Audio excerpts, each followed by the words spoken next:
फिर चले आने वाला प्रभु यीशु मसीह की आदि बहुत नाम में सब बहुत लोगों से देता हूँ। मैंने कई बार बताया वो एक बात है कि दो दोस्त लोग एक यात्रा में गए। एक जगह पर गया तो एक अजीब का बोर्ड दिखाई दी।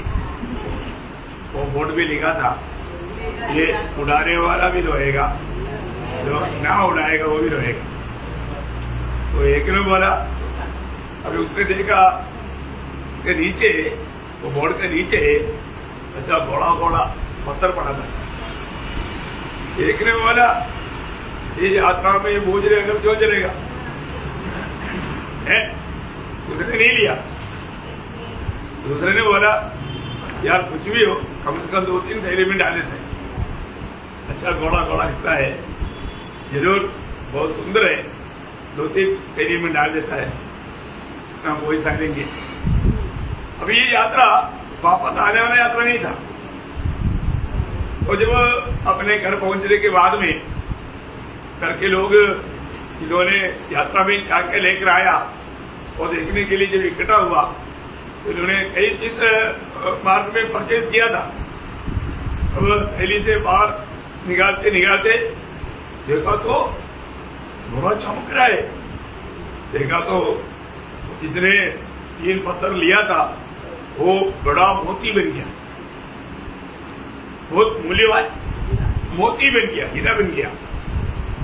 तो ये देखते ये उसके सामने बाकी चीज तो कुछ भी नहीं।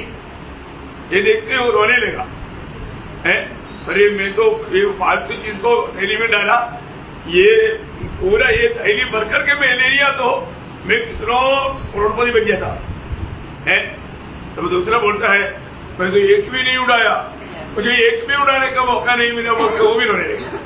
देखा दोनों रोया है ना। आज मैं आपको बताना चाहता हूँ, हम संगति का गौरव लोगों को सिखाता है, लेकिन ये संगति नष्ट करने वाला एक दिन रोएगा है, परंतु उनको अभी इवन संगति में आने वाला भी रोएगा, क्योंकि हाँ जैसे चाहिए ऐसे नहीं आया है ना। जैसे चाहिए ऐसे नहीं आया तो उसने भी खो दिया। प्रियो, हमारा जीवन में हम प्रभु में आने के बाद में हर एक बातों का एक क्लियर व्यवस्था है। हमारा परमेश्वर व्यवस्था का परमेश्वर है, इसलिए व्यवस्था तोड़ेगा तो बड़ा नुकसान हो जाएगा। हर एक बातें हमें इसलिए वचन के आधार लेकर के चलना चाहिए। और हमारे में प्रभु में आने के बाद अनंतता का वो दर्शन अगर नहीं है तो फिर हमारा जीवन में कोई फायदा नहीं है ना। इस छोटा सा जीवन के बारे में सोचते रहेगा तो ये आत्मीय दौड़ कभी भी सही रीति में नहीं दौड़ पाएगा।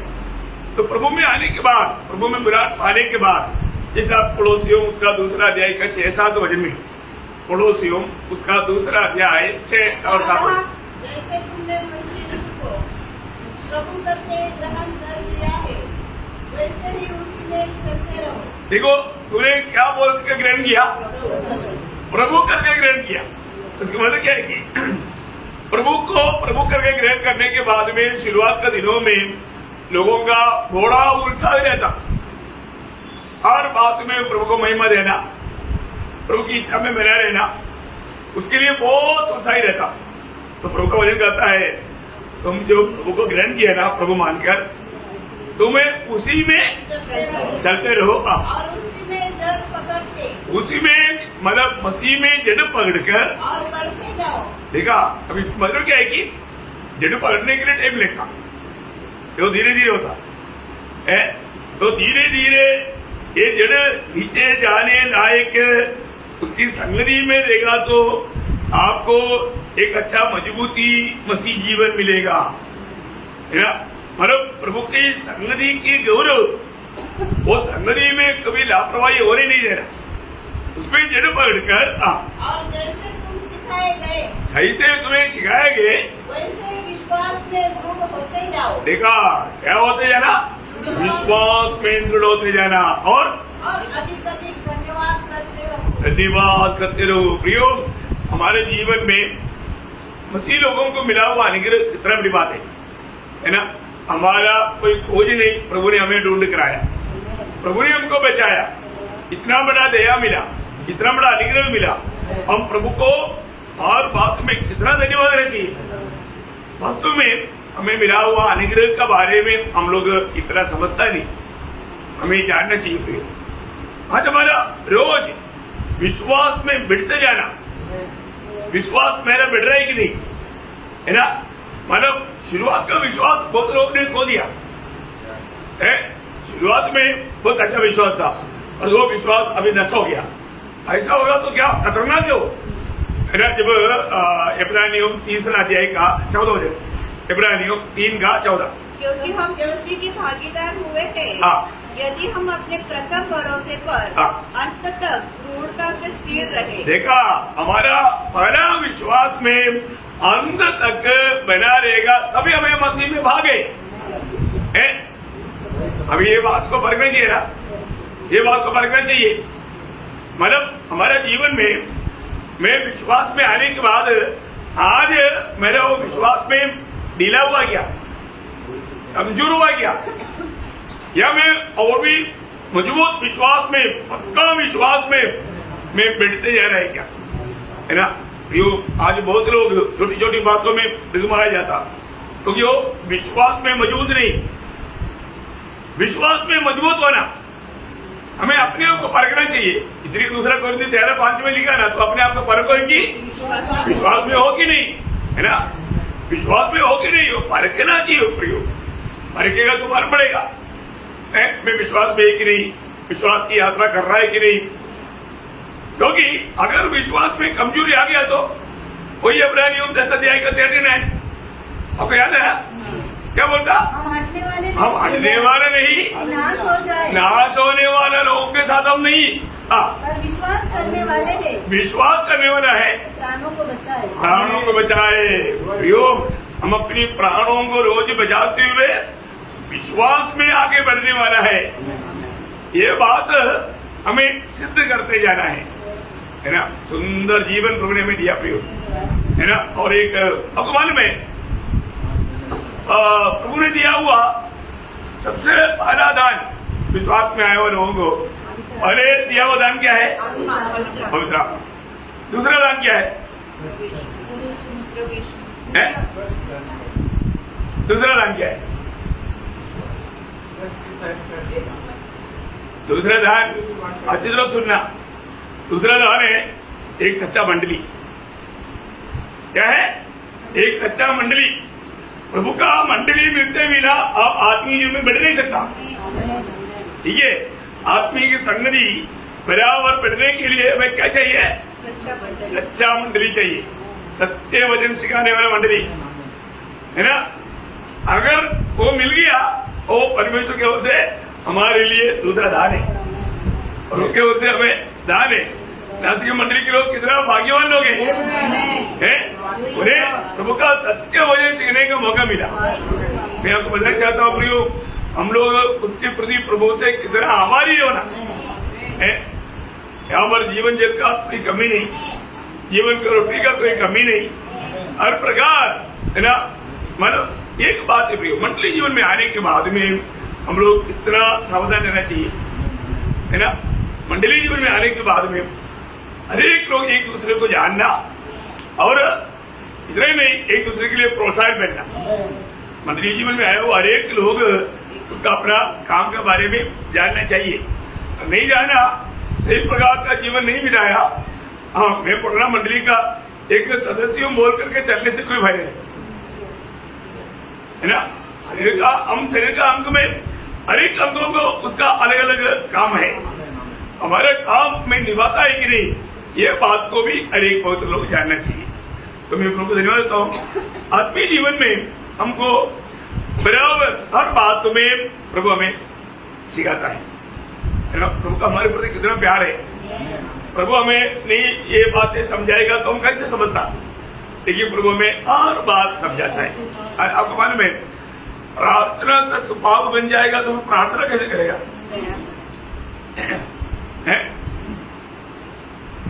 प्रार्थना मैं करने वाला प्रार्थना पाप है तो प्रार्थना करके एक पाप बढ़ाएगा, ऐसे होगा तो कोई फायदा है, नहीं, फिर कोई फायदा नहीं।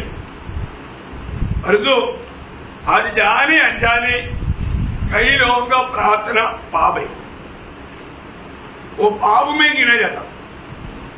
देखो आपने आपने वो वजन पढ़ा है, आपको याद होगा 109 का 7 वजन का बी पाठ, वहां पर दावीद प्रभु से कहता है और उसकी प्रार्थना पाप गिनी जाए। देखा, उसकी प्रार्थना पाप गिनी जाए। तो एक बात तो जानना, दुष्ट की प्रार्थना, दुष्ट भी कभी कभी प्रार्थना करता है? दुष्ट भी जरूरत आने पर प्रार्थना करता है, और जो प्रार्थना पाप गिने जाए, दावीद प्रभु को बोलता है वो प्रार्थना पाप गिने जाए। प्रियो, आज जो लोग, आपको मालूम है कई लोगों का प्रार्थना प्रभु सुनता ही नहीं, सुनेगा नहीं। किसका नहीं सुनेगा? हाँ, मतलब पापियों का प्रार्थना प्रभु नहीं सुनता। और भी कोई है जो मन में अनर्थ की बात सोचता है, हाँ, अनर्थ की बात सोचता तो प्रभु नहीं सुनता। और भी हम लोगों को यादाश्त अच्छा है, तो यादाश्त करेगा तो आप बोल सकता है कई बार, है ना। नीति वजन उसका 28 का 9 वजन, नीति वजन उसका 28 का 9 वजन। जो अपना व्यवस्था सुनने से मोड़ लेता है, हाँ। उसकी प्रार्थना घृणित है। हाँ, प्रभु को उनकी प्रार्थना घृणित है। इसका मतलब क्या है प्रियो? प्रभु को वचन आने के समय में हम कौन सा दिल से सुनता है, अगर उसमें लापरवाही भी किया, उसका प्रार्थना प्रभु बिल्कुल प्रभु को घृणा है, क्योंकि ये वचन प्रभु का वचन है, सत्य वचन है। ये वचन प्रभु हमें सुनाता है, तो उसको हमें कितना ध्यान दर करके सुनना, और हमें जो कहता है वो बात को इतना डरते और कांपते हुए मानना, कोई हल्की बात नहीं है। आज भी वचन सुनने के समय में कई लोगों को वो डर नहीं, डर करके नहीं है, हमें प्रभु का वचन कितना डरते हुए कांपते हुए सुनकर के अमल करना चाहिए। जब फिलिपियों 2 अध्याय का 12 वचन में, फिलिपियों उसका 2 अध्याय का 12 वचन, मेरे प्रियो, हाँ। जिस प्रकार तुम सदा से आज्ञा मानते आए हो, आज्ञा सदा मानने वाला, कहीं को नहीं मानता, उनके लिए नहीं, ये मानने वालों के लिए बोल रहे हैं। आज भी कितने लोग बात नहीं मानता है ना, उनको क्या बोलो, और जो सदा आज्ञा मानता है। वैसे ही अभी न केवल मेरे साथ रहते हुए, हाँ। पर विशेष करके अब मेरे दूर रहने पर भी हाँ। डरते और कांपते हुए हाँ। अपने अपने उद्धार का कार्य पूरा करते जाओ। प्रियो, अपने अपने उद्धार का कार्य पूरा करते जाओ। कैसे करना? डरते और कांपते हुए। देखा, तो मतलब बहुत लोग इसके बारे में तो एक सही अर्थ नहीं बताता। हमें उद्धार पाने के लिए काम करना चाहिए, ये वचन ऐसे नहीं बोलता। ये वचन किस उद्धार के बारे में बोलता? हमारे प्राण का उद्धार के बारे में बोलता। आज बहुत लोग हो जगह पर यही वचन को बहुत गलत रीति में व्याख्या करता। वो लोग जहां पर भी प्राण का उद्धार के बारे में बोला, वो सब आत्मा का उद्धार बोल करके प्रचार करता, उनको मालूम नहीं है। इसलिए कई भाषा भी जानना अच्छा है, क्योंकि अगर हिंदी में सही नहीं है तो मराठी में मिलेगा, मराठी में सही नहीं तो मलयालम में मिलेगा, मलयालम में सही नहीं तो इंग्लिश में मिलेगा। मतलब आप जो भी भाषा जानता है वो सारे भाषा में देखेगा तो उसका सही मीनिंग आपको मालूम पड़ेगा, और सही रीति में सीखना चाहिए। बहुत बड़ी बात है। हमें अपना प्राण के उद्धार रोज होने के लिए हमको प्रभु की विधियों को मानना कितना जरूरी बात है, आपको मालूम है। खास करके प्रभु कभी कभी किसी के लिए प्रार्थना तक रुकता, क्यों? क्योंकि आपको मालूम है दुष्ट का साथ प्रभु का नाता नहीं, दुष्ट से प्रभु को बहुत नफरत है ना। जब 5 भजन संगीता उसका 4 से 6 पढ़ना, क्योंकि तू ऐसा ईश्वर नहीं जो दुष्टता से प्रसन्न हो। देखा, प्रभु हमारा प्रभु पवित्र परमेश्वर है, वो कभी दुष्टता से प्रसन्न नहीं रहता, दुष्टों से प्रसन्न नहीं रहता। एक समय में हम लोग कौन था? दुष्ट था, पापी था। प्रभु का अनुग्रह उठेना, प्रभु ने हमें बचाया। इसलिए मैं आपको बोलता हूँ, हम लोग कभी भी घमंडी नहीं होना चाहिए। हमें रोज अपने आप को नम्र और शून्य करते जाना, नम्र और शून्य करते जाना, क्योंकि प्रभु की बढ़िया अनुग्रह से हमारे उद्धार हुआ है ना। हम किसी प्रकार भी इतना लायक ही नहीं था, हम जंगली जैदन थे, अच्छा जैदन काट करके उस जगह में हमको लगाया, इसलिए हम कभी भी घमंडी नहीं होना है ना। हमें कितना नम्र और दीन बनना चाहिए, तो आगे बढ़ना। बुराई तेरे साथ नहीं रह सकती, बुराई कभी भी प्रभु के साथ नहीं रह सकता। हाँ, घमंडी तेरे सम्मुख खड़े न होने पाएंगे, घमंडी प्रभु के सम्मुख खड़े नहीं हो पाएगा।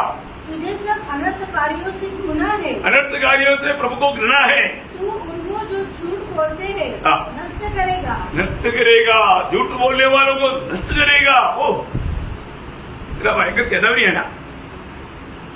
प्रभु में आने के बाद में आज भी कितने लोग, उनका स्वभाव बदला नहीं।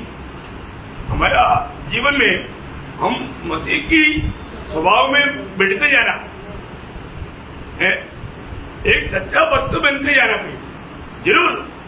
हमारे में जब भजन भी दर्पण के सामने देखेगा तो रोज हमारे को करेक्ट करने वाला बहुत बात मिलेगा।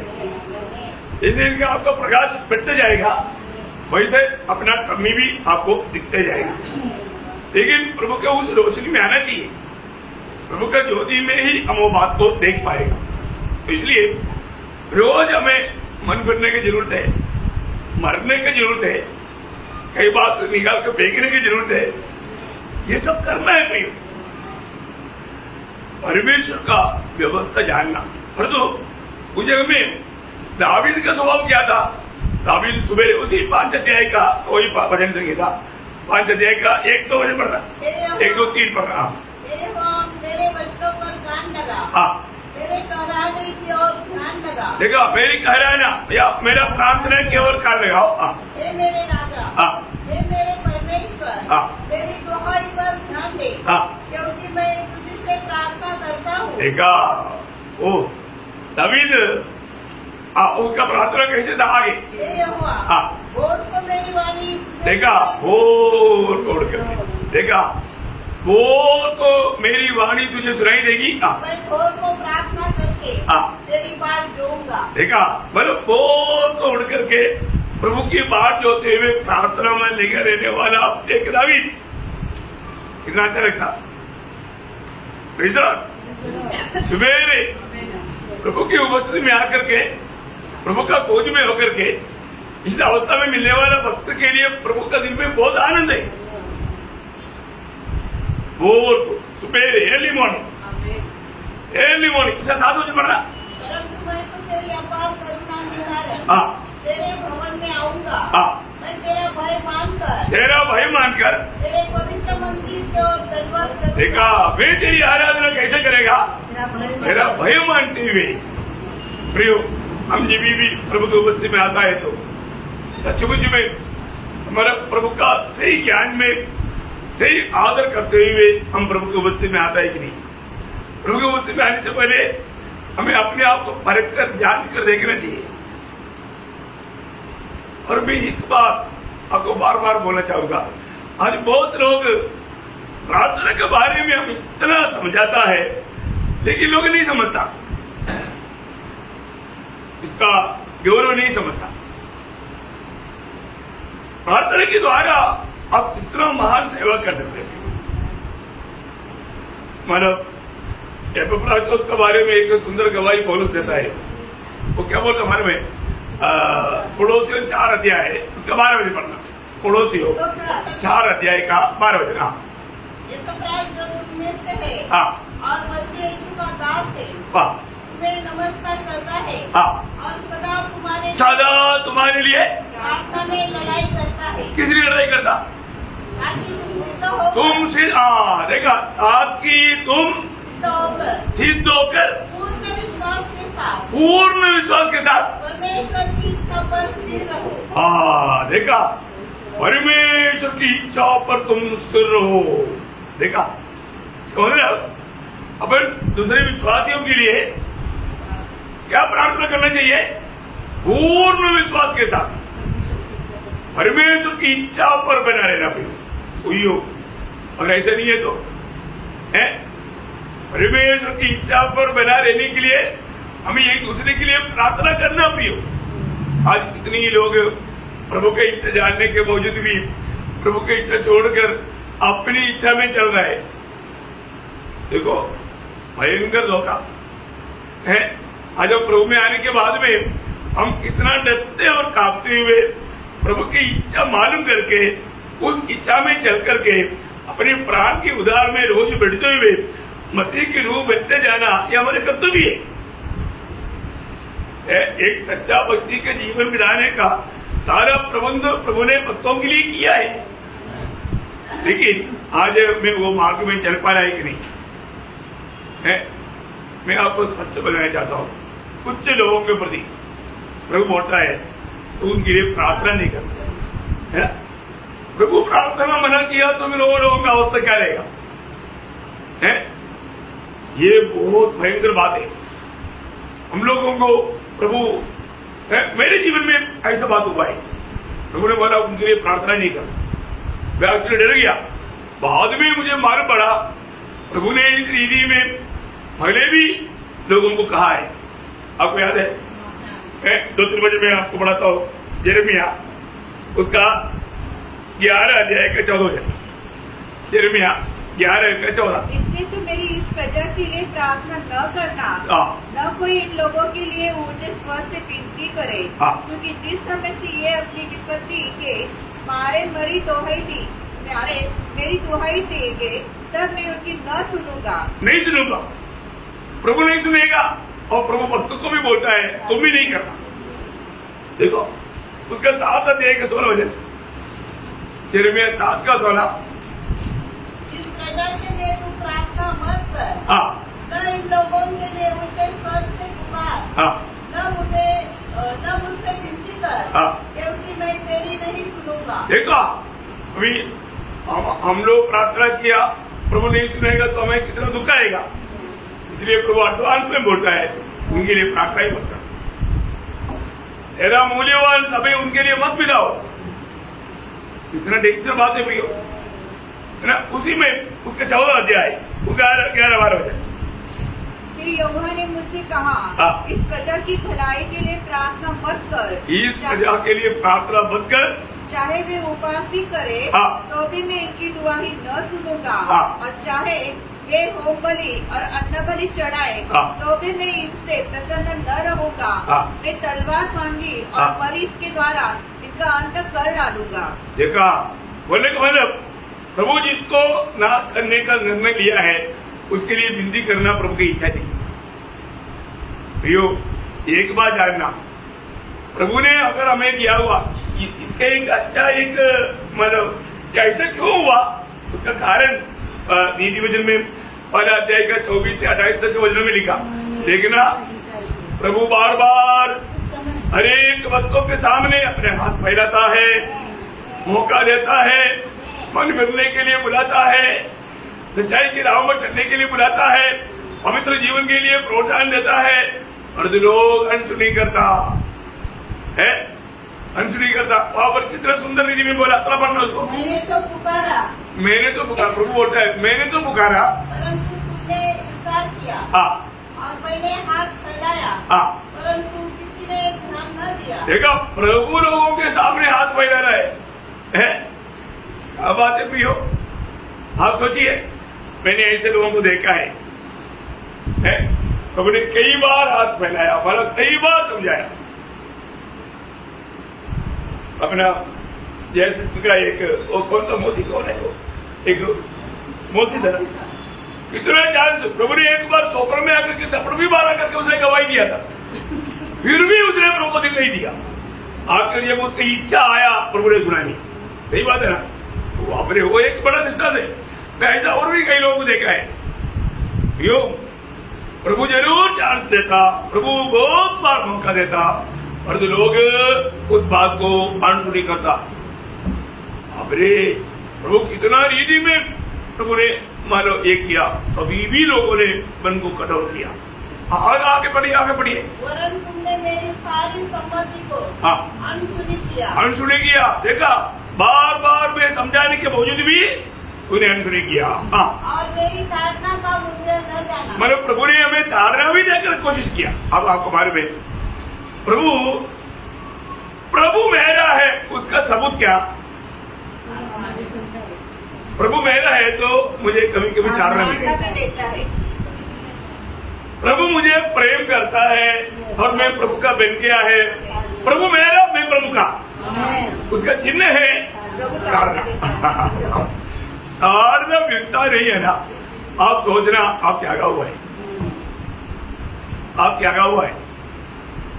प्रभु का ताड़ना बहुत जरूरी बात है। ताड़ना के ऊपर आऊंगा, अरे ये सब तो पूरा करेंगे। हाँ, इसलिए मैं भी तुम्हारी गिनती के समय हाँ, हंसूंगी। हाँ, और जब तुम पर भय आ पड़ेगा, हाँ, वरन आंधी के समान तुम पर भय आ पड़ेगा, हाँ, और विपत्ति बवंडर के समान आ पड़ेगी, हाँ, और तुम संकट और सकीची में फंसोगे, हाँ, तब मैं ठट्ठा करूंगी। हाँ, उस समय वे मुझे पुकारेंगे हाँ, और मैं न सुनूंगी। हाँ, वे यत्न से को ढूंढेंगे हाँ, परंतु न पाएंगे, हाँ, क्योंकि उन्होंने ज्ञान से बैर किया और यहोवा का भय मानना उनको न पाया। देखा इतना दुख भरा बात है। प्रभु का भय मानने के लिए तैयार नहीं, अपने आप को धर्मी दिखाने के लिए कितना भी झूठ बोलने के लिए शर्म नहीं। इतना दुखदायी बात है ना। कई लोग सिर्फ कुछ ना कुछ ऐसा मौका मिलने के लिए कोशिश में है। प्रभु को उपस्थिति को बिल्कुल नहीं चाहता। उनको एक बोझ ही ऐसा है, प्रभु के उपस्थिति में जाना, संगति में जाना, यात्रा में जाना, उनको एक बोझ लगता। भक्त को कितना आनंद लगता प्रियो। हमें कितना आनंद के साथ, कितना खुशी के साथ हम प्रभु की उपस्थिति में आना चाहिए, क्योंकि प्रभु की उपस्थिति में आनंद का भरपूरी है, प्रभु की आलोचना है, और वो हमारे लिए अनंतता के लिए कितना लाभ की बात है। और तो उसका दर्शन नहीं है तो, वो दर्शन नहीं है तो मैं एक बात आपको बताऊं कि बहुत बार लोगों को लगता है ओ अभी तो मैंने उधार पा लिया, अभी क्या, अभी ठीक है थोड़ा प्रतिफल कम हो जाएगा, कोई बात नहीं, फिर भी तो स्वर्ग में तो मिलेगा। लेकिन वो विचार तक जिसका दिल में है ना, उसका उधार नहीं। एक उधार पाया व्यक्ति ऐसा सोच ही नहीं सकता। वो विचार उसको मकड़ा बनाता, उसको आलसी बनाता। वो एक सच्चा भक्त का दिल नहीं है। वो जब यशायाह 57 अध्याय का 15 वचन, यशायाह 57 का 15, क्योंकि जो महान और क्योंकि जो महान और उत्तम हाँ। और सदैव स्थिर रहता हाँ। और जिसका नाम पवित्र है वो कहता है हाँ। मैं ऊंचे पर और पवित्र स्थान में निवास करता हूँ हाँ। और उसके संग भी रहता हूँ, और उसके संगी भी रहता हूँ जो खेदित और नम्र है। हाँ, खेदित और नम्र है। प्रियो, आज बहुत लोगों के साथ प्रभु नहीं रह पाता, क्योंकि उनको खेदित दिल नहीं, नम्र नहीं, खेदित दिल नहीं, नम्र नहीं। जो भयंकर बात है ना, अपने जीवन में स्वर्ग का दृष्टि में हमारा अवस्था क्या।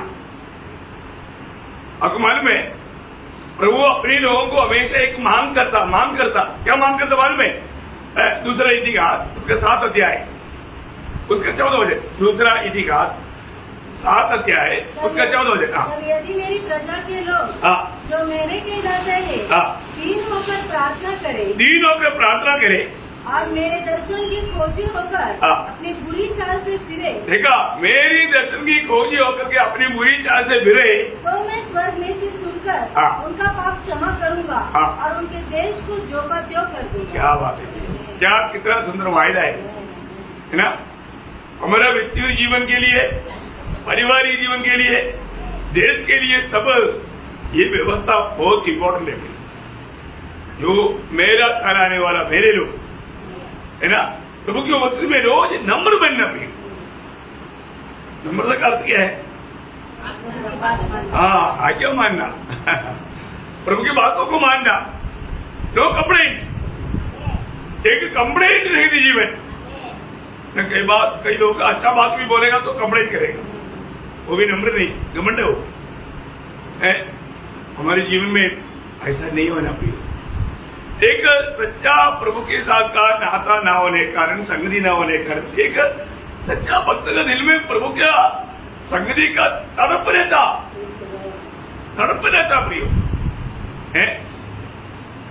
वो हमेशा जब 63 भजन संगीता का बना भजन 63 का परमेश्वर, हाँ तू मेरा परमेश्वर है, हाँ मैं तुझे यत्न से ढूंढूंगा, हाँ सुखी और निर्जल हाँ। उसल भूमि पर हाँ। मेरा मन तेरा पैसा है, देखा, मेरा मन तेरा प्यासा है, मेरा शरीर तेरा अति अभिलाषी वो अति अभिलाषी है।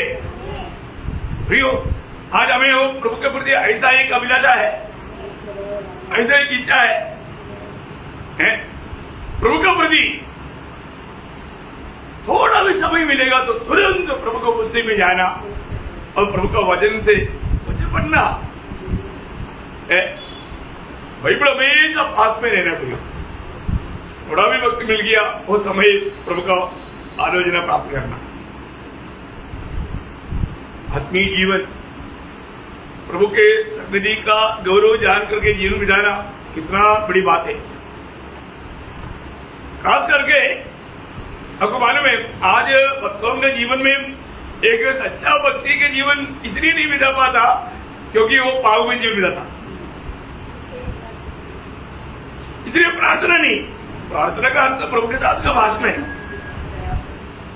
है प्रभु के साथ का बातचीत है। वो प्रार्थना जीवन क्यों नहीं पाप में है देगा, और उसका दिल गवाही देगा। तुम प्रार्थना करेगा तो भी प्रभु नहीं सुनेगा। देखा, इतना भयंकर अवस्था रहेगा भाई। आज हमारे जीवन में उस विश्वास है क्या? उस विश्वास के साथ हमें प्रार्थना कर पा रहे क्या? प्रार्थना करने वाले व्यक्ति उस विश्वास से प्रभु के उपस्थिति में नहीं जाएगा तो क्या फायदा है? अपने जीवन में हर एक बहुत लोग जाना चाहिए। कई लोग बहुत प्रार्थना करता है पर जो प्रार्थना करके उठ करके आने वाले चेहरे में हार नहीं, क्यों नहीं? क्योंकि उसको मालूम है प्रभु नहीं सुना। मैं जैसा मैं प्रार्थना करना चाहिए नहीं माना ये किया। प्रभु की उपस्थिति में प्रार्थना करने के लिए जाने के समय में हमें अपने दिल को देखना चाहिए।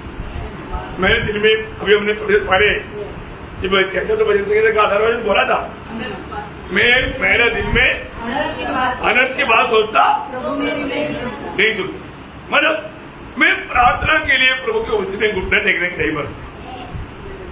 मेरे दिल में किसी के प्रति कोई नफरत कड़वाहट है तो जीवन इतना नहीं, क्षमा नहीं दिया, क्षमा नहीं दिया, मतलब उसने क्षमा नहीं मांगा इसलिए नहीं दिया बोल करके बहाना नहीं ढूंढता। वो क्षमा मांगो ना मांगो, लेकिन जब वो बात हमको मालूम है मत्ती 6 अध्याय का उसका 14-15 हो जाता। इसलिए यदि तुम मनुष्य के अपराध क्षमा करोगे तो तुम्हारा स्वर्गीय पिता भी तुम्हें क्षमा करेगा, और यदि तुम मनुष्य के अपराध क्षमा न करोगे तो तुम्हारा पिता भी तुम्हारे अपराध क्षमा न करेगा। अभी क्षमा नहीं देते हुए प्रार्थना में बैठेगा तो स्वर्ग सुनेगा? बिल्कुल नो कनेक्शन है। क्या बोलेगा? आउट ऑफ ऑर्डर, रेंज से बाहर है बोलेगा। कितना भी कॉल करो उधर से वो रिसीवर उठाएगी नहीं क्योंकि कट गया, मेल नहीं। ओ अर्दो यदि भक्त प्रभु का कहना मान करके चलता है तो है। हम जब प्रार्थना के लिए घुटने टेकता है तो हमें पक्का हमें विश्वास चाहिए कि प्रभु मेरा सुनेगा, है ना? चाहिए कि नहीं? ऐसा प्रार्थना कर पा रहा है कि नहीं? तो यीशु मसीह ने मत्ती के सुसमाचार उसका 21-22 मत्ती उसका 21-22 और जो कुछ तुम प्रार्थना में विश्वास से मांगोगे वह सब तुमको मिलेगा। देखा, मिलेगा। विश्वास होना चाहिए। कैसे मांगना? विश्वास से मांगना, कैसे भी नहीं मांगना। विश्वास से मांगना है। रोज रोज जीवन की यात्रा में राजा होने के बाद भी दावीद एक दिन में कितना टाइम पर प्रार्थना करता था? 3 टाइम पर। आप मुझे बताओ, है आप कितने बार प्रार्थना करता है? करते है क्या हमारे जीवन में? प्रयोग ये जो प्रार्थना का गौरव हर एक पद लोग जानना चाहिए। दावीद प्रभु का दिल के जैसा कैसे बना? क्योंकि एक प्रार्थना मनुष्य था। सच में प्रभु का दिल के जैसा बनना चाहता है तो आप ही एक प्रार्थना मनुष्य बनो। एक प्रार्थना मनुष्य बनना, मैं आपको बोलना चाहता हूं, सबसे अधिक प्रभु प्रार्थना मनुष्य को ही उस दिन सम्मान करेगा, है ना। दावीद की गवाही आपको मालूम है ना? भजन संगीता 55 का 17 वचन। सांझ को, हाँ, भोर को, हाँ, दोपहर को, हाँ। तीनों पहर में दुहाई दूंगा। देखा, तीनों पहर को मैं दुहाई दूंगा। उसका 31 का 3रा वचन पढ़ना। 31 का, हाँ, मुझ पर अनुग्रह कर, हाँ। क्योंकि मैं तुझको लगातार पुकारता रहता हूँ। देखा, अभी वो बोलता है कि मैं लगातार पुकारता हूँ, है ना। उसका 88 का वन पढ़ना। ये मेरे उद्धारकर्ता परमेश्वर यहोवा, हाँ, मैं दिन को और रात को हाँ। तेरे आगे चिल्लाता आया हूँ। देखा, मैं लगातार ऐसे चिल्लाता आया दिन रात। आप बताओ, है वो 3 टाइम का छोड़ करके दिन रात लगातार रहने वाले घर को दावीद के जिम्मे में आया। देखो, एक बात मैं आपको देना चाहता हूं। पहली बात, दावीद प्रार्थना करता इसलिए कि उसको मालूम है मैं प्रार्थना करेगा तो प्रभु सुनेगा, क्योंकि वो हर बात जैसा प्रभु का चाहता था ऐसा करता भी था। आज्ञा मानना प्रिय, जब पहला यूहन्ना 3रा अध्याय उसका 22 वचन। और जो कुछ हम मांगते हैं हाँ, वह हमें उससे मिलता है, हाँ, क्योंकि हम उसकी आज्ञाओं को मानते हाँ, हम उसकी आज्ञाओं को मानते और जो उसे भाता है हाँ। वही करते हैं। हाँ, देखा, जो उसे भाता है वही वही करते हैं। करता है, वही करता है। क्या अनोखी बात होगी, हैं? दावीद हमेशा प्रभु को पूछता था, प्रभु मैं एक काम करूं या ना करूं, मैं जाऊं या ना जाऊं, है ना। हर बात में प्रभु को पूछकर करने वाला स्वभाव कितना अच्छी बात है। ये जो प्रार्थना करने वाले लोगों का, मैं आपको बताया, प्रार्थना करने वाले लोगों को प्रभु जैसा चाहता है ऐसे किसी को भी नहीं। उसका एक बड़ा दृष्टांत है दानिएल और नहम्याह। इन लोगों का ये किताब दोनों आप पढ़कर ध्यान करना बहुत अच्छा है। प्रार्थना जीवन की एक अच्छा हमारा आपको नमूना मिलने के लिए बहुत बड़ी बात है। नहम्याह का किताब और दानिएल का किताब। अभी आपको मालूम है दानिएल की प्रार्थना और नहम्याह की प्रार्थना में सच में बहुत बातें हैं, जबकि हमें एक सच्चा प्रार्थना जीवन में सीखना चाहिए।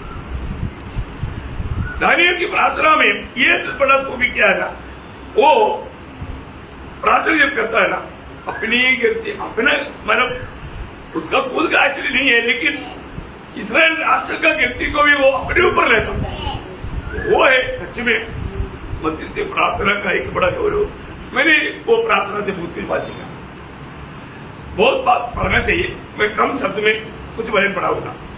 जब दानिएल 9 अध्याय, आप लोग ये अध्याय को घर में जाकर के बार बार पढ़ना है।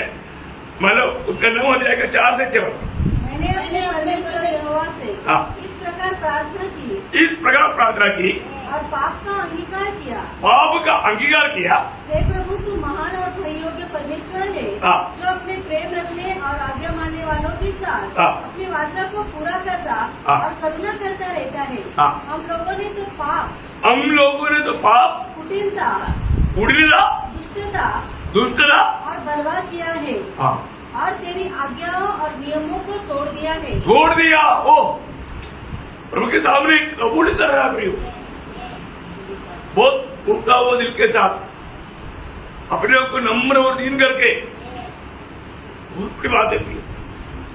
आजकल क्या है, लोग अपना गलतियों को कबूल करने वाले एक स्वभाव तक नहीं। तो आप देखिए प्रियो, और उसका 13 वचन, जैसे मूसा की व्यवस्था में लिखा है हाँ। वैसे ही यह सारी विपत्ति हम पर आ पड़ी है। प्रभु हम लोग तेरे खिलाफ चलने के कारण ऐसे ऐसे विपत्ति हम पर आया। तो भी हम अपने परमेश्वर यहोवा को मनाने के लिए हाँ। न तो अपने अधर्म के कामों से फिरे हाँ। और न तेरी सत्य बातों पर ध्यान दिया। देखा, इतनी प्रभु की ओर से चेतावनी मिलने के बावजूद भी हमारा हृदय कठोर करते गया। हम तेरी उपस्थिति में नम्र नहीं बना प्रभु, ये हमारी गलती है। देखा है उसका 17 से 19। ये हमारे परमेश्वर हाँ। अपनी दास की प्रार्थना और गिड़गिड़ाहट को सुनकर हाँ। अपने उजड़े हुए पवित्र स्थान पर हाँ। अपने मुख का प्रकाश चमका। हाँ। हे प्रभु, अपने नाम की निमित्त यह कर। देखा, हमारी कोई खूबी नहीं, पर जो तू करुणामय है, तू दयालु है, अपने नाम की निमित्त होकर। हे मेरे परमेश्वर, हाँ। कान लगाकर सुन, हाँ। आँख खोलकर हमारी उजड़ी हुई दशा हाँ। और उस नगर को भी देख हाँ। जो तेरा कहलाता है। हाँ। क्योंकि हम जो तेरे सामने हाँ। गिड़गिड़ा कर प्रार्थना करते हैं। देखा कैसे प्रार्थना करता, गिड़गिड़ा कर जिंदगी में कितने बार गिड़गिड़ा कर प्रार्थना किया। कई लोग प्रार्थना करता है तो आंसू नहीं आता है। प्रियो, सच्चा प्रार्थना में बोझ रहता, सच्चा प्रार्थना में बोझ रहता। यहाँ पर दानिएल बोलता है हम गिड़गिड़ा करके प्रार्थना करता। आगे वह अपने धर्म के कामों पर नहीं हाँ। वरन तेरी बड़ी दया के कामों पर हाँ। भरोसा रखते करते हैं। प्रभु हमने कोई अच्छा किया है तो अब उस बातों पर कभी भी सोचता ही नहीं प्रभु, और जो तेरी करुणा की ओर, तेरी दया की ओर हम आशा लेकर करके मांगते हैं। और आगे हे प्रभु हाँ। सुन ले। हाँ। हे प्रभु पाप क्षमा कर। हाँ। हे प्रभु ध्यान देकर जो करना है उसे कर। हाँ। विलंब न कर। हाँ। हे मेरे परमेश्वर, हाँ। तेरा नगर और तेरी प्रजा तेरी ही कहलाती है। हाँ। इसलिए अपने नाम के निमित्त हाँ। ऐसा ही कर। और उसका 22-23 भी। जिसने मुझसे कहा, हाँ। हे दानियल, हाँ। मैं तुम्हें बुद्धि और कठिनता देने को हाँ। अभी निकल आया हूँ। हाँ। जब तू गिड़गिड़ाकर विनती करने लगा, हाँ। तभी इसकी आज्ञा निकली। हाँ। इसलिए मैं तुझे बताने आया हूँ, हाँ। क्योंकि तू अति प्रिय ठहरा है। तू अति प्रिय तेरा Praise the Lord। प्रियो, एक बात मैं आपको कहना चाहता हूँ, सच में रोज है ना ये शब्द हमें सुनने में आने से, तू मेरे लिए इस पीढ़ी में अति प्रिय ठहरा है। ये आज प्रभु हमारे बारे में बोलता है कि नहीं, सुनो रोज सुनना, रोज सुनना है ना। इतना भी अपन क्लेश रहने दो, लेकिन मैं एक बात आपको कहना चाहता हूँ, आप थोड़ा समर्पण के साथ 3 बजे से कम 5 बजे तक उठ करके थोड़ा प्रार्थना करके देखो, आपका जीवन है ना एकदम बहुत, आप भीतरी मनुष्य तुम्हें इतना सामर्थ पाएगा। भीतरी मनुष्य तुम्हें सामर्थ पाने का अर्थ क्या है? भाव पर विजय पाएगा, यीशु मसीह के स्वभाव में बदलते जाएगा। समझ में आया है? बहुत बड़ी बात है। क्रोध के ऊपर विजय पाएगा, झूठ बोलने के ऊपर विजय पाएगा, चुगली बोलने के ऊपर विजय पाएगा, जल्दी राग नहीं आएगा। क्या क्या बोले? इतनी मनुष्य में मिल रही है तो छोटी बात पर कटी, छोटी बात पर एकदम गुस्सा। देखा, इतनी मनुष्य में कमजोर है, फूला है, अंदर कुछ भी नहीं, खोखला है। आत्मीय जीवन प्रियो, आपको वजन याद होगा ना, दूसरा कोई 400 वाला क्या बोलता, इसलिए भी हमारा देखो मनुष्य को- अच्छा प्रार्थना मनुष्य के अनुभव ये रहेगा। दूसरा कोरिन्थियों 4:16। हाँ इसलिए हम हियाव नहीं छोड़ते। हाँ यद्यपि हमारा बाहरी मनुष्यत्व नष्ट होता जाता है, देखा बाहरी मनुष्य तो नष्ट हो गया तो उसका अर्थ किया बाहर का मनुष्य तो नष्ट हो गया, बाहर का मनुष्य तो नष्ट हो गया, उसका अर्थ क्या है? वो पुराना आदमी स्वभाव नष्ट हो गया। क्या नष्ट हो गया? वो आदमी स्वभाव। इसे आप बोला मारपीट करने वाला, झगड़ा करने वाला, बात नहीं मानने वाला है, आगे ना मानने वाला, घमंड, वो है बाहर का मनुष्य। खत्म हो गया। अच्छा हो गया। अंदर का मनुष्य दिन प्रतिदिन नया बनता जाता है। दिन प्रतिदिन देखा दिन प्रतिदिन नया बनते जा रहा है कि नहीं? बोलेगा तो शांत हो गया। पहला ऐसा नहीं, एक तो उल्टा बात नहीं करता, झूठ बात नहीं बोलता, भला स्वभाव सब बदल गया। हाँ एक सच्चा भक्त का स्वभाव आया, यीशु मसीह की स्वभाव उसमें आया। वो है रोज रोज एक सच्चा भक्त के जीवन में होना चाहिए। देखा है अभी दानिएल प्रभु के लिए अति प्रिय बना। प्रभु ने हमें भी बुलाया, हमें भी बोला अति प्रिय नहीं तो भी प्रिय तो बनो। प्रिय बालकों, अति प्रिय नहीं तो भी प्रिय तो बनो। प्रभु को बेटा है पोता नहीं,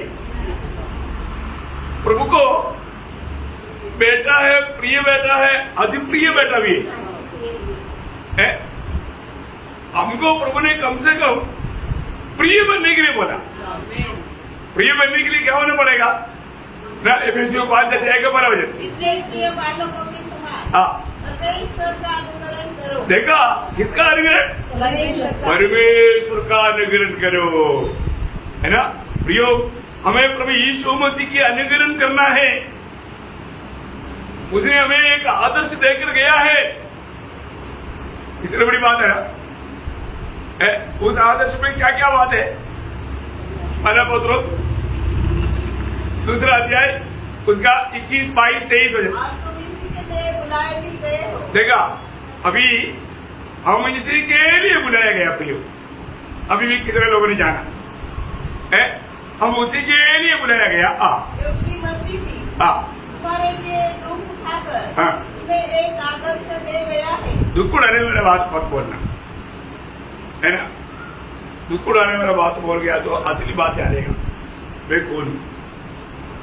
बहुत लोग थोड़ा कुछ दुख उड़ाने वाला बात आ गया तो, कष्ट आ गया तो उनके चेहरे बदल जाता। दुख उड़ाने के लिए मेरे को क्यों बोलता, उनको क्यों नहीं बोलता? कई लोगों से अनुभव हुआ। देखा प्रियो, प्रभु के लिए दुख उड़ाने का मौका मिल गया तो नष्ट नहीं करना। प्रभु के लिए दुख उड़ाने का मौका मिल गया तो कभी भी नष्ट नहीं करना प्रियो। आप उसका योग्य जाना, इसलिए आपको प्रभु मौका दे रहा है। सबको नहीं मौका देता, सबको ये मौका नहीं देता। इसलिए देखो आपको मालूम है ना, मतलब दावीद ने प्रभु में होकर के प्रभु के खातिर कितना दुख सहा। ये दुख सहने के बाद में प्रभु मेरे को इतना दुख दिया, मेरे को बहुत नुकसान हुआ, ऐसे बोला नहीं। आपको मालूम है 119 वचन संहिता दावीद ने रचा है। दावीद उस वचन संहिता में उसका 71 वचन में क्या बोला मालूम है? ये जो दुख हुआ हाँ। और मेरे लिए भलाई हुआ है। हाँ देखा, मेरा जीवन में जितना भी दुख हुआ वो मेरे लिए भलाई हुआ, जिससे मैं तेरी विधियों को सीख सकूं। देखा प्रभु का विधियों को सीख पाया। प्रियो, मैं आपको बताना चाहता हूँ, अगर आप ये दुख के मार्ग को छोड़ देगा, आपको मालूम है हमेशा हमारे पास एक चुनौती है। आत्मा बोलता है ये दुख के मार्ग में जाओ, शरीर बोलता है नको, मेरे को त्रास ना दो। देखा शरीर क्या बोलता, मेरे को तकलीफ न को, तकलीफ ना दो। आत्मा बोलता है तकलीफ दे दो। हम किसका बात सुनता, हम मध्य में खड़ा है स्वयं, हम बोलते हैं चलो शरीर के साथ हो जाता। हम अधिक समय किसके साथ होता, हमारे चुनौती हमेशा शरीर के साथ है। आत्मा की बातों पर अब जाता ही सूली लेकर तो चलता नहीं, मेरे से नहीं होगा। शरीर जो बोला उसका, शरीर बोला नहीं लेना, सूली नहीं लेना। देखा कितना भयंकर बात है। हम लोग आज रोज हमारे जीवन में चुनौती आता है तो हम क्या चुनता है? कष्ट को चुनता है क्या? कष्ट, निंदा, बदनामी आने वाला। पत्रोस जब बोलते हैं, मतलब पत्रोस 4 अध्याय, आप ये अपने वो दूसरा अध्याय का पूरा नहीं पढ़ा, लेकिन ये भी इस संदर्भ में उसका क्या चल हो जाए। जैसे जैसे मसीह के दुखों में सहभागी होते हो, आनंद करो। ऐसा कैसा वो आनंद करो करके पत्रोस आप बोल सकता है, मैं तो नहीं बोल सकता है ना। हमारा कहना ऐसा है, क्यों करना है? जिससे उनकी महिमा के प्रकट होते समय भी तुम आनंदित और मगन हो। फिर यदि मसीह के नाम के लिए तुम्हारी निंदा की जाती है, यदि मसीह के नाम के लिए तुम्हारा निंदा की जाती है, तो तुम धन्य हो, क्योंकि महिमा का आत्मा जो परमेश्वर का आत्मा है उस पर छाया करता है। ओ कितना बड़ी बात है। मैं एक बात आपको बोलना चाहता हूँ, हमारे प्रभु का सामर्थ्य अनुभव करना है तो हमें कष्ट के मार्ग में चलना होगा। हमारे में कौन है, उसका सामर्थ्य कितना बड़ा है, ये जाना कभी क्यों नहीं जाना मालूम है? अभी तक प्रभु दिखाया हुआ जीवन का मार्ग में चला नहीं। वो जीवन के मार्ग में चलना, इसका अनुभव पौलुस बहुत अच्छा जी में बोलता है, आपको याद होगा 2 कोरिन्थी उसका 4 अध्याय का 7 होते पढ़ना। परंतु हमारे पास वह धन मिट्टी के बर्तनों में रहता है। कौन सा धन? मिट्टी के बर्तनों में कौन सा धन देगा? पवित्र आत्मा। हमारे शरीर क्या है? मिट्टी का बर्तन है। मिट्टी का बर्तन है, या पवित्र आत्मा का रहने का स्थान है, मंदिर है। आगे यह असीम सामर्थ्य। कैसे सामर्थ्य? असीम सामर्थ्य। प्रियो, हम लोग है ना, हम लोग कई बार ये बात को नहीं समझा। हमारे में रहने वाला वो मतलब पवित्र आत्मा का सामर्थ्य कितना बड़ा है, असीम सामर्थ्य भी। यो मेरे को बल नहीं, मेरे को सामर्थ्य नहीं, मेरे से नहीं होगा, ऐसे कभी नहीं सोचना। हमारा बलहीनता में प्रभु अपना बल दे करके हमें पार कराता, और ऐसे समय में हम प्रभु को अधिक महिमा दे पाएगा। ये तो मसीह जीवन का एक बड़ा खूबी है ना। और तो अपना अनुभव में कुछ आगे बढ़ना, आगे बढ़ना। सामर्थ्य, असीम सामर्थ्य हमारी ओर से नहीं, वरन परमेश्वर ही है। परमेश्वर की ओर से ठहरे। आगे 8 से 18 तक बढ़िए। चारों ओर से क्लेश तो भोगते हैं। देखा, चारों तरफ से क्लेश भोगता, इसलिए हम डर करके भाग जाता। ऐसे क्या? नहीं है ना। आप देखो वहां पर क्या लिखा, पर संकट में नहीं पड़ते। संकट में नहीं पड़ते। देखो क्यों? क्योंकि ये सामर्थ्य काम करता। आगे निरुपाय तो है, पर निराश नहीं होते। देखा है? दुनिया के लोग हैं तो उस समय में निराश होकर के रेलवे में पड़ते ढूंढता, रस्सी ढूंढता, जगह ढूंढता, लेकिन हम निराश नहीं होता क्योंकि अंदर सामर्थ्य काम कर रहे हैं। सताए तो जाते हैं, पर त्यागे नहीं जाते। देखा कैसे बात है प्रियो, कितना बड़ी बात है। क्यों? वो सामर्थ्य काम करता। गिराए तो जाते हैं, पर नष्ट नहीं होते। बताओ, इसका बारे में अभी ज्यादा क्या बोलूं, सीधा बोलने का तो अभी समझ में आएगा। हम यीशु की मृत्यु को अपनी देह में हर समय लिए चलते हैं। यीशु मसीह की मृत्यु को हर समय, हम तो सिर्फ मीटिंग में आने के टाइम में थोड़ी रहती है, ये हमारी गलती है।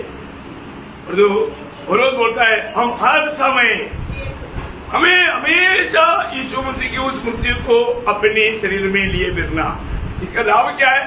ये यीशु का जीवन भी हाँ, हमारी देह में प्रकट हो। देखा, यीशु मसीह के जीवन हमारे में प्रकट होगा। प्रियो, वो जीवन हमारे में राज करना चाहिए। एक समय में हमारे ऊपर पाप राज करता था, और अभी जीवन है ना। जब रोमियो 5:21 में पढ़ते ना, ऐसा पाप ने मृत्यु फैलाते हुए राज्य किया, वैसा ही हमारे प्रभु यीशु मसीह के द्वारा अनुग्रह भी अनंत जीवन के लिए धर्मी ठहराते हुए राज्य करे। देखा, उस अनंत जीवन राज करे। देखा, आज इस प्रकार का संकट में सच्चा भक्त गुजरता है तो वो जीवन, अनंत जीवन उसमें कार्य करेगा और वो जीवन प्रकट होगा। और इसलिए उसका पहला अध्याय, दूसरा कोरिन्थी पहला अध्याय, उसका 4-5 हो जाए। वह हमारे सब देशों में शांति देता है, ताकि हम उस शांति के कारण जो परमेश्वर हमें देता है उन्हें भी शांति दे सके, जो किसी प्रकार के द्वेष में हो। क्योंकि जैसे मसीह के दुखों में हम अधिक सहभागी होते हैं, दुखों में अधिक सहभागी होते हैं, वैसे ही हम शांति में भी मसीह के द्वारा अधिक सहभागी होते हैं। ओ देखा, देखा, असीम शांति, हमारा समझ से परे शांति। प्रभु को शांति का गहरा अनुभव कब मिलेगा? जब हम इस कष्टों में, प्रतिकूलों में हम प्रभु के खातिर चलेगा तो। कितना अद्भुत बात है, वो हम अनुभव लेता ही क्या अपने जीवन को पार करा, है ना। एक बात मैं आपको बताना चाहता हूँ, हमारे जीवन में कई प्रकार का, कई रीति का कष्ट हो सकता है, लेकिन कोई भी प्रकार का कष्ट भी क्यों ना हो, वो सब हमारा भलाई के लिए, हमारा भलाई के लिए, है ना। कभी कभी प्रभु में कष्ट देता है, शायद हमारा कुछ गलती हो गया होगा। गलती होता है कि नहीं? होता है, हर एक लोगों से होता है। अभी भी प्रभु प्रेम करने वाले लोगों को छूट नहीं, ताड़ना जरूर मिलेगा। वो भी ताड़ना को हमें पहचानना है। मेरे को इस रीति का ताड़ना प्रभु ने अभी क्यों दिया, ये कब का है, ये अभी लिया, ये तक आत्मा आपको बताएगा, आत्मा आपको समझाएगा। इब्रानियों के पत्र में वो बात बहुत स्पष्ट रीति मिलेगा। इब्रानियों 12 अध्याय, उसका 6 से 8 पढ़ना। क्योंकि प्रभु जिससे प्रेम करता है उसकी ताड़ना भी करता है। देखा, पहले प्रभु प्रेम करने वालों को क्या मिलता? ताड़ना मिलता है। मानो एक बात है, हम प्रभु में बुलाहट पाया है तो प्रभु के लिए हमें जरूर एक कष्ट का एक तोहफा, एक बॉक्स लगा है, सबको है, खुशी से लेना। तो इसका प्रयोजन अनंतता में है। अभी इसका आगे बढ़ने से पहले कि क्या ना, आत्मा इधर उधर से बताता है। जब प्रेरितों का 9 अध्याय उसका 15-16 वचन में अनन्यास को शाऊल के पास भेजने के टाइम पर ही प्रभु बोलने वाले एक शब्द वहां पर, उसमें एक खास बात है। परंतु प्रभु ने उससे कहा, तू चला जा, क्योंकि वह तो अन्य जातियों और राजाओं।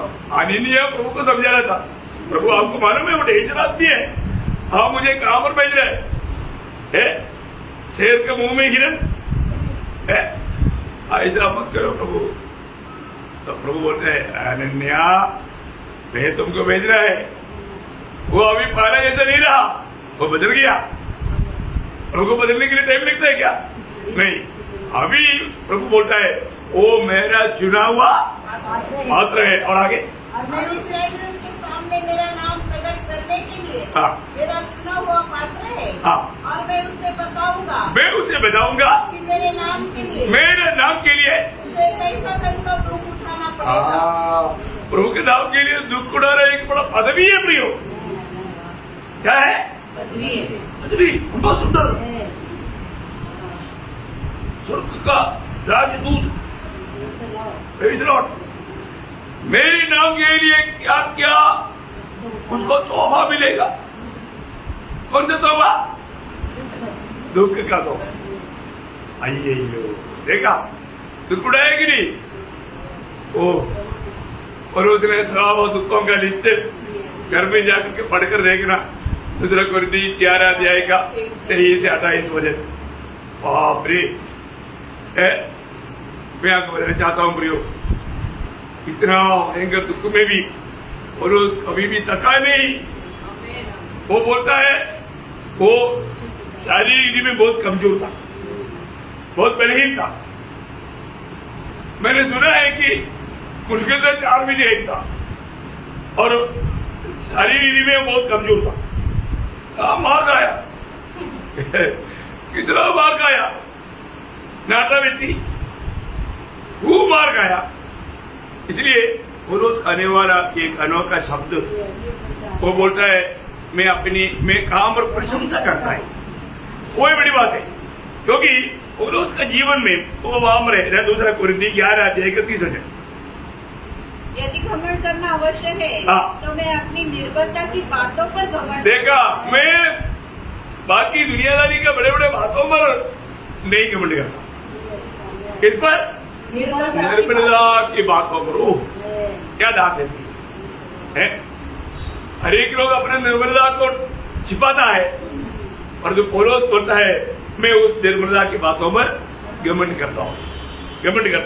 उसका 12 अध्याय के 5 वचन ऐसा मनुष्य पर जो मैं घमंड करूंगा परंतु अपने पर अपनी निर्बलताओं को छोड़ अपने विषय में घमंड न करूंगा, नहीं करूंगा। ओह बार बार उसका 10 वचन इसी कारण मैं मसीह के लिए निर्बलताओं में देखा निर्बलताओं में आनंद दे। मैं निर्बलताओं में क्योंकि मेरी निर्बलताओं में वो सामर्थ आकर काम करता। मैंने नहीं किया, मेरा प्रभु ने किया। प्रभु को महिमा। क्या अच्छा बात है। कभी भी खुद को प्रशंसा नहीं लिया प्रियो। उसका 13 अध्याय के 5 वचन 4 वचन 13 के 4 निर्मला के कारण क्रूस पर चढ़ाया तो गया तो भी परमेश्वर की सामर्थ से जीवित है। ओ देखा है कितना बड़ी बात है। मैं एक बात आपको बताना चाहता हूँ। आज हमारे जीवन में हम प्रभु में आने के बाद में आज हम किस बात में हम घमंड करता है ना? वो बोलता है मैं अपनी निर्बलताओं में। एक जगह पर वो बोलता है मेरा घमंड और किसी बात पर नहीं, क्रूस पर है ना। जब गलातियों 6:14 में प्रियो हमारे जीवन में है ना दुनिया की कोई बातों पर हम कभी घमंड ना करें है ना। उस सूली पर है ना, उस प्रभु में हमारी निर्बलताओं में हमें बेल देख करके चलाने वाला प्रभु को। इसलिए जब भी हमारे जीवन में कोई भी प्रकार का कष्ट भी आता है तो दुखी नहीं होना। प्रभु मुझे और लोगों से बढ़कर प्यार करता है और लोगों से बढ़कर। नीति वचन में एक सुंदर शब्द है, नीति वचन 3 अध्याय उसके 11-12 वचन। नीति वचन 3 अध्याय का 11-12। मेरे पुत्र यहोवा की शिक्षा से मुंह न मोड़ना और जब वह तुझे डांटे तब बुरा नहीं मानना क्योंकि यहोवा जिससे प्रेम रखता है। देखा यहोवा जिससे प्रेम देखता है उसको डांटता है जैसे कि बाप उस बेटे को जिसे वह अधिक चाहता है। तो वो प्रयोग वाला बहुत बड़ी बात है ना। आज हमारे जीवन में ऐसा कोई धारणा का कोई बात होता है तो जरूर हम प्रभु से कभी नाराज नहीं होना। प्रभु से आज बहुत लोग प्रभु से भी नाराज है। कितना भाई को बात है ना। हमारे प्रभु हमारे साथ जो भी करता है प्रियो उसके एक ही लक्ष्य भलाई है। और मालूम है आजकल माँ बाप लोग बच्चों को इतना भी कहते होगा तो भी छठी नहीं मानता। वो प्रेम है क्या? नहीं प्रेम नहीं, वो प्रेम नहीं। प्रभु का वचन कहता है बच्चों को छड़ी देना मारना जरूरी है। एक बच्चा है बोल करके उसको छड़ी नहीं मारेगा तो वो बिगड़ जाएगा। वो एक शब्द मैं आपको आपका ध्यान के लिए पढ़ाना चाहूंगा। वही नीति वचन उसका 13 अध्याय का 24 है। नीति वचन जो अपनी बेटे पर छड़ी नहीं चलाता देखा वो उसका वैरी है, देखा, परंतु जो उसका प्रेम रखता, परंतु जो प्रेम देखता वह यत्न से उसको शिक्षा देता है। शिक्षा देता, शिक्षा देता। इतना बड़ी बात है। मतलब क्या है कि कई बार लोगों को लगता है कि यार उसको इतना क्यों डांटता, इतना क्यों मारता, प्रेम करते हैं। सच्ची भी है ना, हमारा पिता कोई भी छोटा भी खाना खाने के टाइम पर एक गिर गया, एक थाना गिर गया ना, आएगा मार। ये खाने के टाइम पर याद रहेगा, एक भी नहीं गिरने देगा। एक बार मार खाया तो हाँ, और कभी भी स्कूल से आने में देरी हो गया, क्यों हुआ है? क्योंकि जहां पर आधा घंटे में पहुंचना चाहिए 1 घंटा हो गया, कहीं ना कहीं है कुछ ना कुछ देख करके खड़ा हो गया, क्यों हुआ? झूठ बोल दिया, ऐसे हाथ बांधवाएगा और देगा। ऐसा भी नहीं, आजकल के बच्चे लोग डंडा हाथ में लिया तो घर में नहीं जाएगा और तो अपना जीवन कैसे नहीं था भाई है, इतना भी मारेगा, हाँ उधर खड़ा होकर के मार खाएगा। अभी समझे आप, बहुत अच्छा हो गया। Praise Lord. और जो बार नहीं कहा था स्ट्रिक्ट होना चाहिए भी। मैं इसलिए मंडली में भी थोड़ा स्ट्रिक्ट लाता हूँ, लेकिन लोग समझता है डिसिप्लिन जरूरी बात है। लेकिन आजकल का बच्चा लोग जैसे विश्वासी लोग भी है, बिगड़ा हुआ एक पीढ़ी है। तो प्रयोग में एक बात आपको बताना चाहता हूँ, अपने जीवन में हमें एक सच्चा प्रभु के साथ का नाता मजबूत बनाओ, मजबूत बनाओ। प्रभु में जड़ पकड़ कर रखे, एक प्रभु के साथ एकदम, मतलब जड़ कहाँ रहता? हाँ, वो किसको बताता? गुप्त प्रार्थना, हाँ गुप्त संगति, प्रार्थना का बात है। आपका रहस्य प्रार्थना कितना श्रेष्ठ है उसका प्रतिफल है।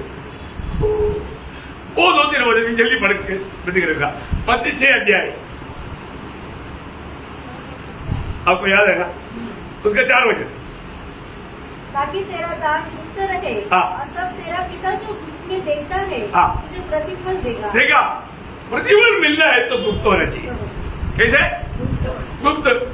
उसके 6 वचन, परंतु जब तू प्रार्थना करे तो अपनी कोठरी में जा और द्वार बंद करके अपने पिता से जो गुप्त में है प्रार्थना कर, तब तेरा पिता जो गुप्त में देखता है तुझे प्रतिफल देगा। प्रतिफल पाना है ना, हमारे लक्ष्य पूरा क्या है?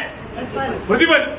मोहसा प्रतिफल पाने केवल उनका लक्ष्य था ना, उनका 18 वचन भाषा में तेरा पिता जो गुप्त में देखता है तुझे प्रतिफल देगा। देगा, गुप्त बात, इसका मतलब क्या है ना, इसलिए आपको बोला आपका गुप्त प्रार्थना के ऊपर आपका आत्मिक जीवन है,